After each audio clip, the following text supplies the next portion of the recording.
Dilshodbek Musabekov oilasi yana bir og'ir judolikka uchradi.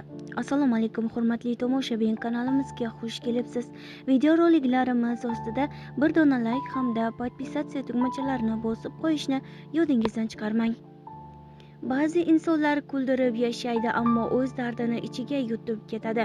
2026-yilning 13-fevral kuni olamdan o'tgan komik aktyor dizayn kulgi jamoasining a'zosi Dilshodbek Musabekov shunday insonlardan edi.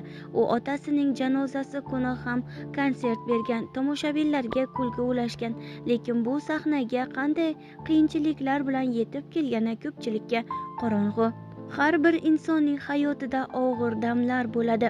1999-yil Musabekovlar oilasiga nihoyatda og'ir kelgan. Dilshodbek Musabekov bir kunda singlisi va endigina tug'ilgan jiyanidan ayrilgan. Singlim bor yo'g'i 20 yoshni qarshilagan edi. Yolg'iz singlim bo'lgani uchun unga mehrimiz bo'lakcha bo'lgan. Afsuski, farzandli bo'layotganida o'zi ham, qizi ham olamdan o'tdi.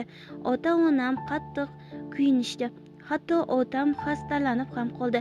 Singlim xotirasi uchun to'ng'ich qizimga uning ismini qo'ydim. Kenja qizimni esa jiyanimning ismi bilan atadik. Hozir Nodira va Nozima qizlarimga qarasam singlimni ko'rgandek bo'laman, degan edi marhum san'atkor. Otam vafot etganidan so'ng bir kun o'tib konsertga chiqishga majbur bo'lganman. Dizayn kulgi jamoasining a'zosi Dilshodbek Musabekov 2012-yilda otasidan ham ayrildi. U o'sha kunning ertasiga konsert dasturida ishtirok etishiga to'g'ri kelgan. Afsuski, kasb mas'uliyati sabab u dardini ichga yutib xalqni kuldirishga majbur bo'lgan. Juda qiyin vaziyat bo'lgan. Konsertdan bir kun avval, aynan otam olamdan o'tgan kuni ertalab yaxshi kayfiyatda barchamizni duo qilgandilar. Elmurod Haqnazarov uyimizda qolib, hammamiz birgalashib nonushta qilgandik. Otam san'atkor bo'lmasa-da faoliyatimizga e'tiborsiz emasdi. Hatto o'sha kuni ham bolalarim sahnaga chiqqaningizda muxlislar kelsa ko'ksidan itarmanglar. Muxlis shunaqaki olqish bilan ko'kka ko'taradi. Istasa bir zumda yerga ham tushiradi. Bundan keyin o'nglanib olish qiyin bo'ladi deb nasihat qilgandilar. Afsuski, bu uchrashuv otam bilan vidolashuv onlarimiz ekan. Repetitsiyaga borganman va shu bilan kechga mayitlarining ustiga kelganman, deya xotirlagan edi Dilshodbek Musabekov otasi haqida. Dilshodbek Musabekov Toshkentdagi 16-shahar shifoxonasida kardiologiya jonlantirish bo'limida davolanib chiqqan.